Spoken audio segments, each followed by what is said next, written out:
Good afternoon, family. It's your girl TA, And I am Amora Brown. and we are coming to you live to bring you another edition of Live at 5. So this is your one-stop shop to get church news, national news, political news, your social justice fix, and even a good laugh to brighten up your day. So, we like to spill a little tea on this show, Just a little. and today, our cup is pretty full.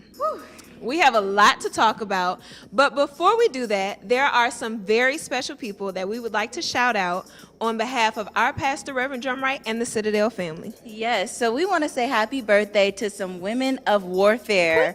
We want to say happy birthday to Candace Henry, Morgan Futrell, Ariana Payne, and Amanda Lightborn. We are still celebrating with you, and we hope you brought in your birthday beautifully. And just yesterday, our brother Elijah Lewis, who is a dedicated disciple on the Corona crew, he had a happy and holy birthday. So from our heart to yours, we want to say we love you and we wish you God's best in this next chapter. Yes, yes. So the last few weeks have been all about the joy of the holidays and just spending time with your family and the message that God has for us stepping into this new year. But we're still in the midst of a global pandemic. Yes. And the Citadel is still determined to give God a yes. So speaking of this pandemic, Amora, as of this morning, we have some stats for you all. So there are more than 21,999,000 people that have tested positive in the U.S. and over 386,000 people who have died. And businesses remain open, though many churches are still closed and schools are trying to figure out this hybrid learning, all while there's a new strain of the coronavirus that is likely more contagious than the last and is expected to mutate itself. Yes. And, we really just don't want to miss this opportunity to remind you all to remain socially responsible. We all have to care for each other in this moment. So when you're in public, wear a mask, Yes. wash your hands, and we're going to continue to pray our way through this thing because we know, God is going to be in the midst of all of this. So this week, social distancing is far from what happened. Particularly, I'm talking about January the 6th. So the U.S. Capitol, I know, sis. So the U.S. Capitol was breached. It was breached. Okay, and this was in the midst of Congress meeting in a joint session to certify the 2020 Electoral College votes for our incoming president and vice president. Take a look at what happened. Feast your eyes on the screen. Lord.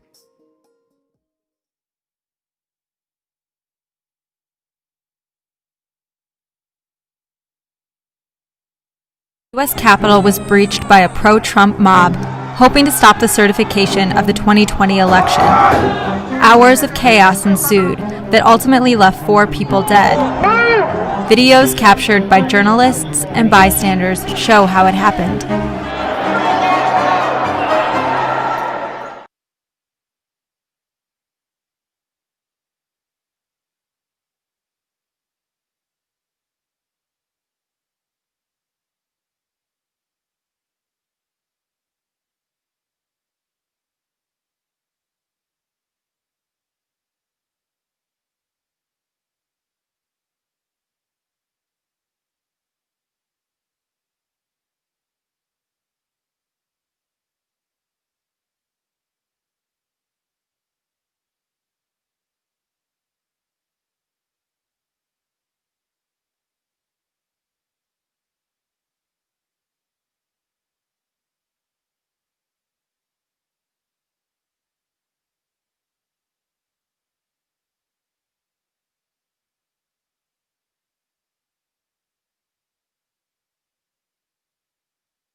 So we apologize for those technical difficulties. We're going to work on that video for your viewing pleasure, so we can show you that later on in the show. But we kind of want to talk about what happened on the 6th. Amora, talk to me, sis. What happened at this Capitol building in D.C. on January the 6th? So there was a plan to storm into the Capitol, and surprisingly enough, that plan came to pass. So we have all these Trump supporters who are outside the Capitol, obviously protesting what's happening on the inside as, we're getting ready to confirm Biden's votes. And they just breached 6 layers of security. And I mean, breached is a tough word to use. They kind of just walked their way through. They kind of climbed their way up, and they really just confirmed what we've already knew. I feel like all of 2020 and even past that, we've been telling them if we were black, if you were black, you wouldn't be able to do this. Right.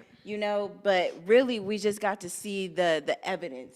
We got to see their true colors, and it was just confirmed what we believed all along. So for us, it was really just a aha moment. Yeah. We always knew that they could get away with things that we could never, but we finally got to see it. So we kind of just sat back. It wasn't surprising. It was just like, wow, they're actually doing what we always knew that they were obviously capable of. So I am a teacher, and I've had conversations with my students all week. Some of them didn't understand why would these people do this on January the 6th in particular? Like, what's the history behind this? Yeah. So I kind of took them on this journey through the election process. So we all know that on November the 3rd, we went to the ballot box and we cast our votes, right? Yes, we did. And we know that January the 20th is the inauguration of the next president and vice president. Yeah. So there's some process in between that we don't often hear about. It doesn't usually get a lot of media because it's not usually this controversial. Yes. So, there's this process in confirming the electoral college votes, and that's the last formality before the inauguration on the 20th. So Trump supporters thought that they could unlawfully intimidate Congress into changing the results of this election. And I want to be very clear in saying that even on a normal day, if you're an ordinary citizen and you have no business as a politician, as a senator, as a congressman, like if you have no purpose in being at the Capitol, you can't even get on the steps. And there was so much that was breached on this day. But again, like just thinking into that whole process and what it's supposed to be. So they were there on the 6th. And when I say I'm talking about the Electoral College representatives. Yes. They're there to share the votes from every state. So they were, Vice President Pence was going to do a roll call, or did do a roll call of every state, and they present the number of Electoral College votes for the candidates. And all they're doing is confirming. Yes. Well, Trump supporters, at his command, thought that they could contest this, and they were living in this false reality for them to be able to say, no, this is a stolen election, and so we're going to breach the Capitol for us to have our way. Yeah, and it was definitely led by their leader, because just a couple of days before, Trump had hosted a rally, and some of them even slept out. So it's like, they were very adamant about this, and they're only following under what he has allowed for the past 4 years. Yeah. I just feel like it's a very unfortunate event. More than just unfortunate. There are so many thoughts and so many words that I have around everything that has happened. Yeah. Because 4 years under this leadership, and now as a result of what happened on the 6th, we have people that are secretaries that have now sat down, that have now said, I no longer want to take this position, in protest of his leadership. Now I am going to resign. So frustrating, because for 4 years you were so complicit. Yeah. to what was happening. For 4 years, we've been cringing. This whole time, we've been living in this other world because we still can't believe that this happened to America. Yeah. And within the last 2 weeks of his election, we have people pulling out because all of a sudden Trump's not acting like Trump. It doesn't make sense. It really is. So as we are making progress in this nation, we have a lot to look forward to in this next presidency. But I really want us to kind of do a comparison Let's go between what happened on the 6th of January versus what happened in June, and even what happened October 31st. So let's take a look at this video of Black Lives Matter and even justice for the next generation. I want you all to be clear on this. Don't be afraid. That's it. Our security plan is to stay together, Yep. and our security plan is to stay focused. That is our overarching, overall, what is y'all security plan? And there's one more piece to that, to stay nonviolent. If we stay together, and we stay focused, and we stay nonviolent, y'all, we will get the victory in this city again on October 31st, like we did on July the 11th.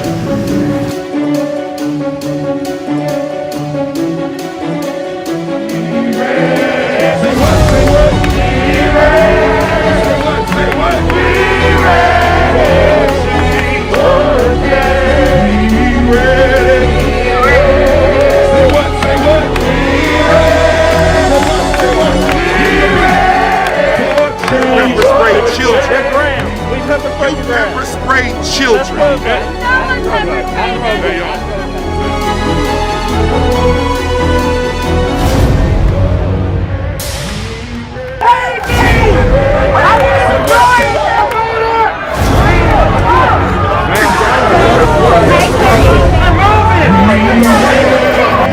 Right there, in the make you all party.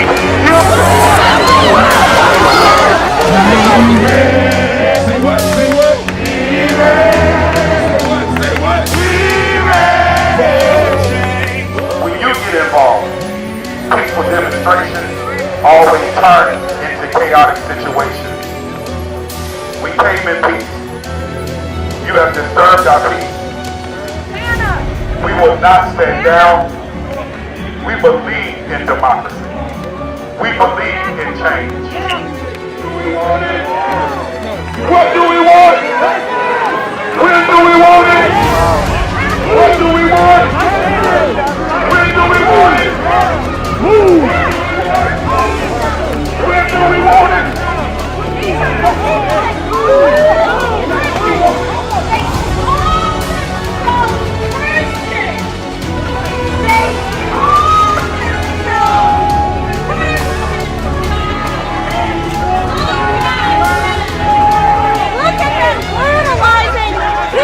Protesters, yet they go to church on Sunday. I bet they go to church on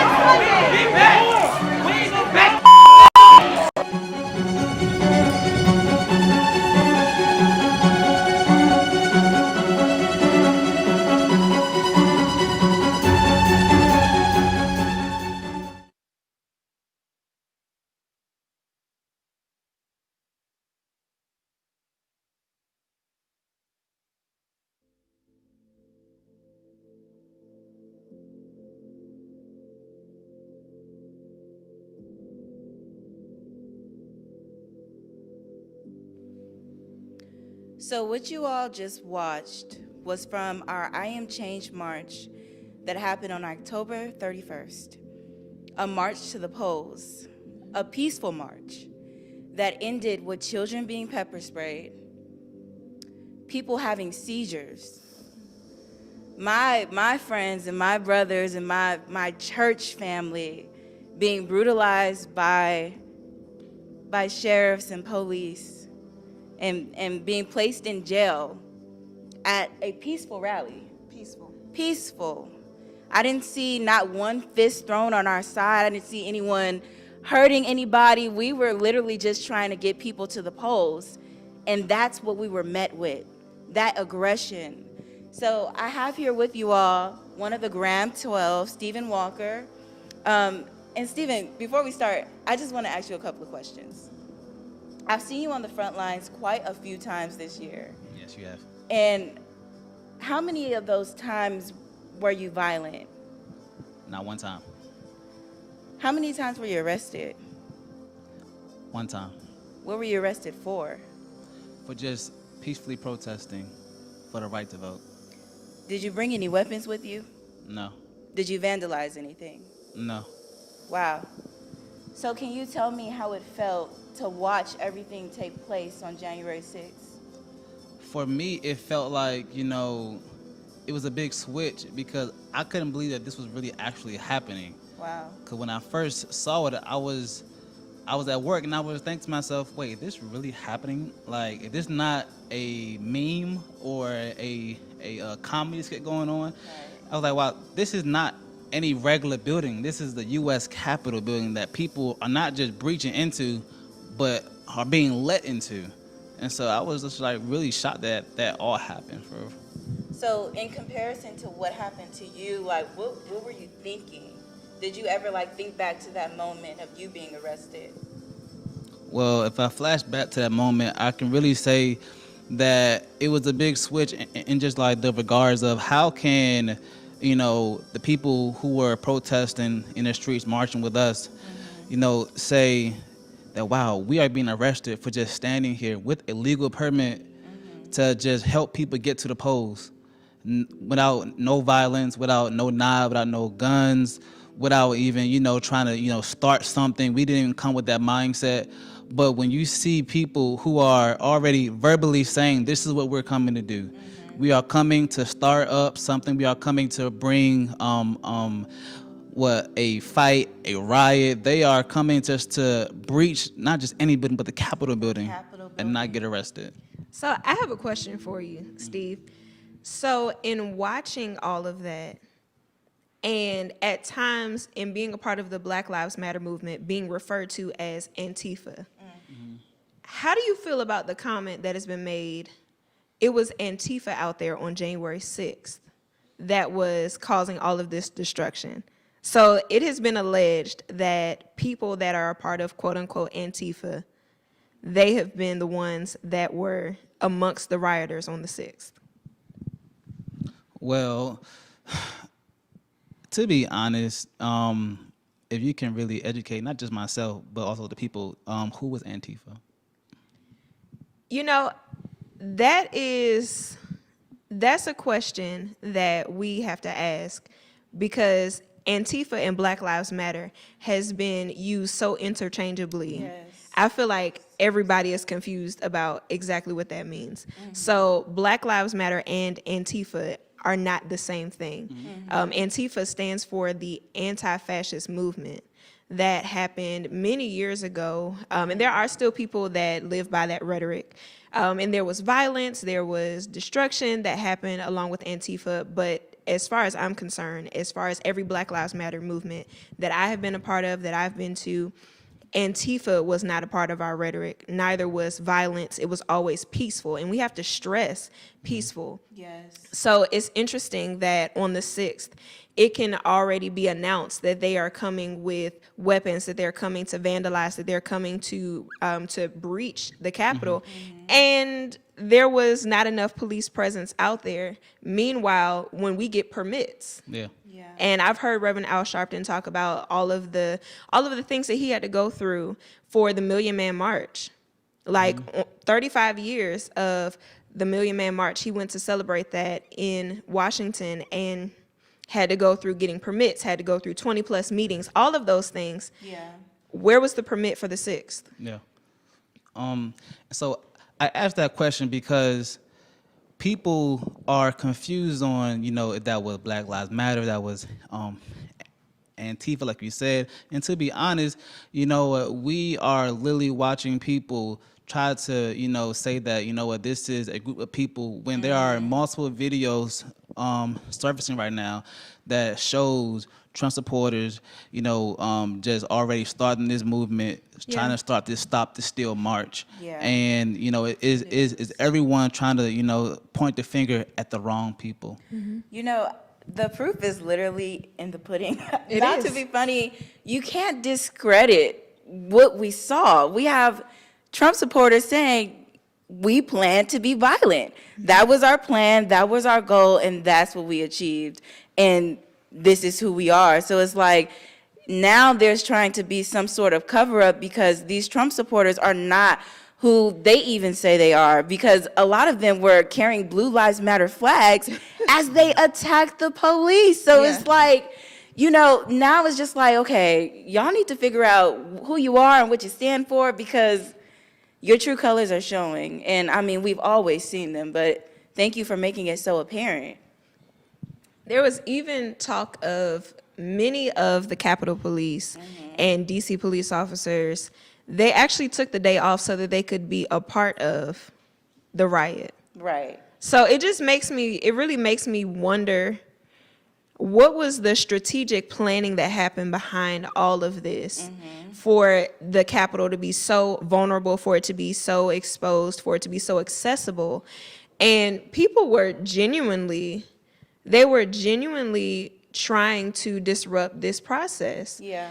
But all on a false reality, because it was decided not just in November, but confirmed again in December, and then another confirmation process again on January 6th, that already confirmed that Joe Biden and Kamala Harris are our next set of leaders here in the United States of America. Yeah. So this false reality, it would be different.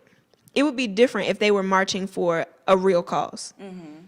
Like Black Lives Matter marches because bodies have been slain by Exactly. police officers, because young men and young women have been shot down, gunned down for absolutely no reason. Yeah, and you know what? What was most upsetting about this whole moment was Trump's address to his supporters. Please tell us about this address. First, he tweets, "Remain peaceful.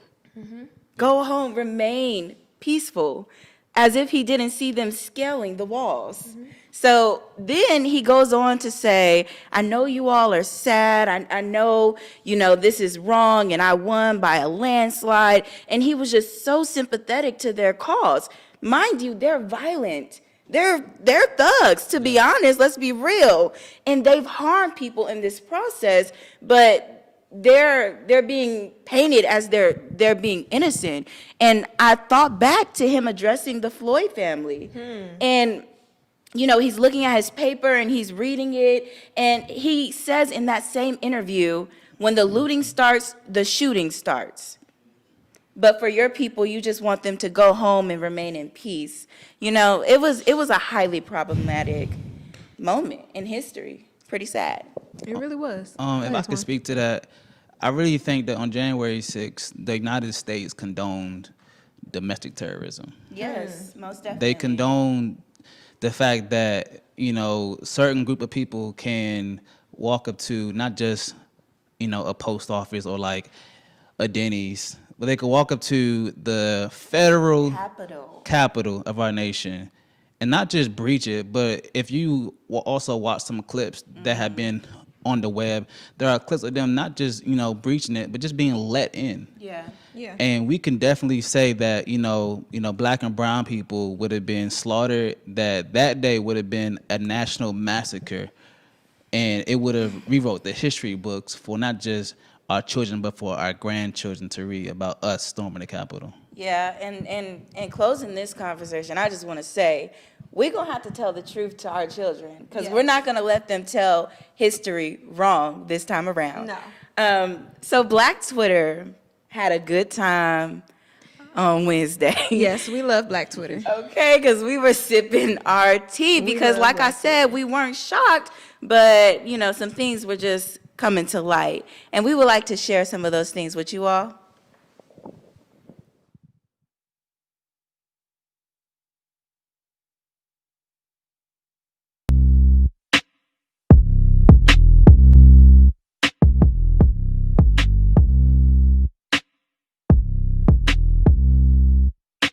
say I'm sorry for the things I've done, and I try and be stronger in this life I chose, but I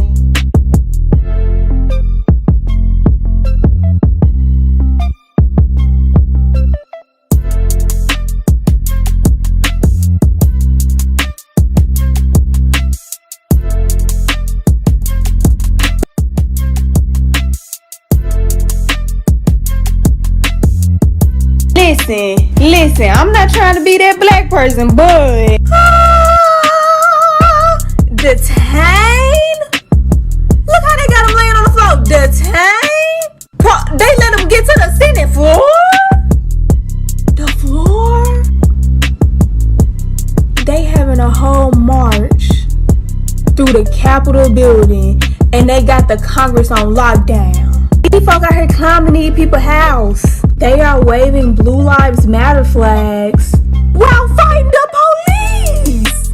Oh my gosh, this is just embarrassing. This blows me because remember what Black Lives Matter looked like? These people were stacked up like they was finna fight the Avengers. It was more stacked than Bill Gates' bank account. And this was for peaceful protests. Peaceful protests. Shot, tear gas, tase, a lot of us missing. And they get to be inside like this. They is bold. Come on, friend, find somebody. Hey, what happened? I got names. You got maze? Yeah. Oh my God. Wipe your face. Look, did you make it inside the Capitol now? Yeah, I made it like a foot inside and they pushed me out and they maced me. As they should. What's your name? My name is Elizabeth. I'm from Knoxville, Tennessee. Well, Elizabeth, why was you there anyway? We're storming the Capitol. It's a revolution. What? Who said that? Who said that? Who said that? She's the copy that, friend.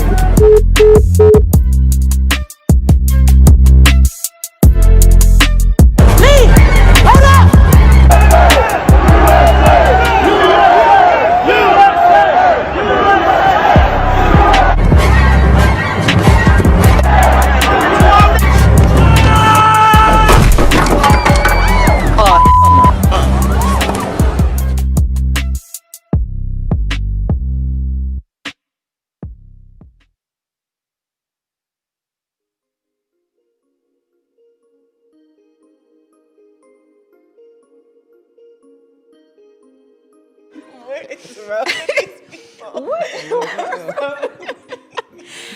I cannot believe this. This is real.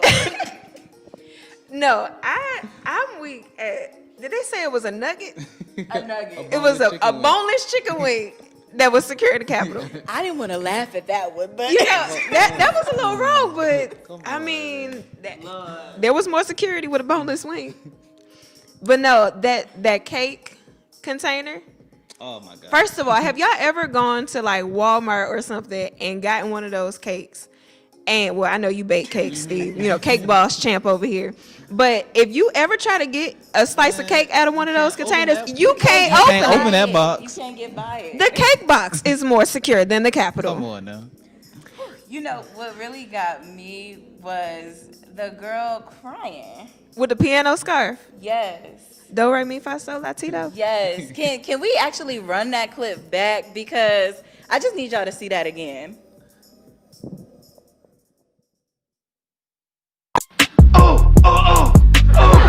Hey, what happened? I got names. You got maze? Yeah. Oh my God. Wipe your face.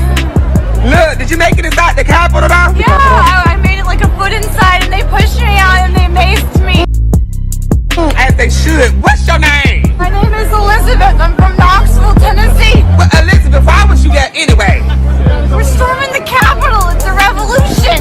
What? Who said that? Who said that? Who said that? She's the copy that, friend.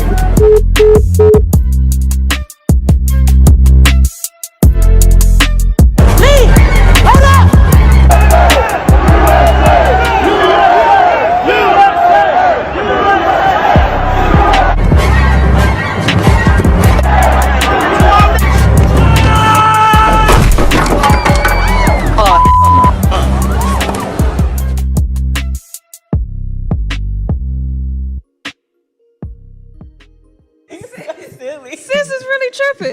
made me really want to be at the Capitol just to get them together real quick. But hold on. So I'm trying to figure out, it's being alleged that she really did not get pepper sprayed. Come on. But inside of that little towel that she was wiping her eyes with because she was just so distraught and she had so much going on. It's a revolution. It's a whole onion in there. Come on. It's a whole onion. Like, why? Why are we playing these games? I'm trying to figure out, like, on the 31st, I had real pepper spray in my eyes. I had real pepper sprays, and I had tears coming down my eyes. Right. My face was red. She's over here rubbing an onion. Did y'all see on her Corey? face. Did y'all see Corey? And now we got people that's just indulging in this. I'm triggered. I'm triggered. I'm triggered. Whole joke, you guys. A whole joke. But I'm glad Zoe gave her a call. I'm so glad that Zoe gave her a call because he had to find out what the tea was for the rest of us. Right. And she said it's a whole what, Twan? It's a whole revolution. It's a whole revolution. Revolution. We're storming the Capitol. We're storming the First of Capitol all, off of a false reality. Like, she openly confessed that they were going to the Capitol and breaking in. What's her and name? storming in. Amanda from Knoxville. Whatever it is. All right, Whatever sis, it is. We got you. I just want to say, family, this is a deep conversation, and we could definitely go on and on about this, but we're going to stick a pin in the conversation for this episode, and we want to invite you back for part 2 next week. Yes. Well, we thank you so much for joining us for Live at 5. We do this every single week, and y'all just keep praying because Lord knows what next week is going to look like. And you know what? You don't even have to wait until next Saturday to join us again. Join us tomorrow for church at the Power Center, 3 p.m. The Citadel will be going live to bring you the word that you need. And don't forget that this is our year of yes. And we know that God has a word for us. Amen. So join us this and every Sunday right here on the Power Center at 3 p.m. And listen, I know you all have probably heard some of these fire beats. Okay, we can't forget about Drew. The art of Drew. Drew, thank you for, these beats. And, you all continue to share this broadcast. We love it. Thank you, Drew. We love to see it. Family, happy birthday again to all of our January babies. And we can't wait to see you tomorrow. Pull up. Tell a friend. Join us for service tomorrow.